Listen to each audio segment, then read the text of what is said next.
ଶ୍ରୀମନ୍ଦିର ନୀଳଚକ୍ରରେ ଲାଗିଲା ନୂଆ ଅକ୍ଷୟ ଦଣ୍ଡ। ଚୁନରା ସେବାୟତଙ୍କ ଦ୍ୱାରା ହେଲା ସ୍ଥାପନ। ଚୁନରା ସେବାୟତଙ୍କ ଦ୍ୱାରା ନୀଳଚକ୍ରରେ ନୂଆ ଅକ୍ଷୟ ଦଣ୍ଡ ସ୍ଥାପନ ହୋଇଛି। 17 ଫୁଟିଆ ନୂତନ ଅଧ୍ୟକ୍ଷ ଦଣ୍ଡ ସ୍ଥାପନ କରାଯାଇଛି। ନୀଳଚକ୍ରରେ ଲାଗିଥିବା ଅକ୍ଷୟ ଦଣ୍ଡ ବା ପତିତପାବନ ବାନାକୁ ଧରି ରଖିଥିବା ବାଉଁଶ ଭାଙ୍ଗି ଯାଇଥିଲା। ଗତକାଲି ଏଥିରେ ପତିତପାବନ ବାନା ବାନ୍ଧିବା ସମ୍ଭବପର ହୋଇନଥିଲା। ଏଥିପାଇଁ କେବଳ ନୀଳଚକ୍ରରେ ବାନ୍ଧିଥିବା ଚୁନରା ସେବକ ଏହା ପାଇଁ ଅକ୍ଷୟ ଦଣ୍ଡ ସ୍ଥାପନ କରାଯାଇଛି।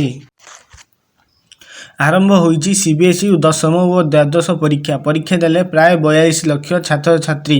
କେନ୍ଦ୍ରୀୟ ମାଧ୍ୟମିକ ଶିକ୍ଷା ବୋର୍ଡ ସିବିଏସ୍ଇ ପରିଚାଳିତ ଦଶମ ଦ୍ୱାଦଶ ପରୀକ୍ଷାକୁ ଆଜିଠାରୁ ଆରମ୍ଭ କରାଯାଇଛି। ଦେଶର 7,442 ଏବଂ ବିଦେଶରେ 26ଟି ପରୀକ୍ଷା କେନ୍ଦ୍ର ପ୍ରାୟ 42 ଲକ୍ଷ ଛାତ୍ରଛାତ୍ରୀ ପରୀକ୍ଷା ଦେବେ। ପ୍ରଥମ ଦିନ ଦଶମର ଇଂରାଜୀ ପରୀକ୍ଷା ଥିବାବେଳେ ଦ୍ୱିତୀୟରେ 20ରେ ବିଜ୍ଞାନ ଏବଂ 22ରେ ସଂସ୍କୃତ 25ରେ ସାମାଜିକ ବିଜ୍ଞାନ ରହିଅଛି। ଏହିପରି ସମ୍ପୂର୍ଣ୍ଣ ପରୀକ୍ଷାଟିକୁ କରାଯିବ। ବଦଳିଲେ ଓଡ଼ିଶା କଂଗ୍ରେସ ପ୍ରଭାରୀ। ଅଖିଳ ଭାରତୀୟ କଂଗ୍ରେସ କମିଟି ଶୁକ୍ରବାର ଓଡ଼ିଶା କଂଗ୍ରେସ ପ୍ରଭାରୀ ନିଯୁକ୍ତି କରିଛି। ଅଜୟ କୁମାର ଲୁଲୁଙ୍କୁ ଓଡ଼ିଶା କଂଗ୍ରେସ ପ୍ରଭାରୀ ଦାୟିତ୍ୱ ଦିଆଯାଇଛି। ରଥଯାତ୍ରା ପାଇଁ ପ୍ରସ୍ତୁତି ବୈଠକ। ଭିଡ଼ ନିୟନ୍ତ୍ରଣ ସହ ଶୃଙ୍ଖଳିତ ଦର୍ଶନ ଉପରେ ଫୋକସ୍।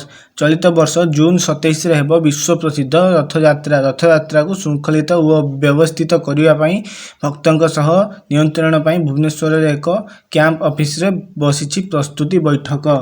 କଂଗ୍ରେସକୁ ଫେରିଲେ ସୁର ରାଉତରାୟ। ବିରାଟ ପଟୁଆରରେ ଆସି ପୁଣି ଦଳରେ ସାମିଲ ହେଲେ। ବିରାଟ ପଟୁଆରରେ ଆସି ସୁର ରାଉତରାୟ ସାମିଲ ହୋଇଛନ୍ତି।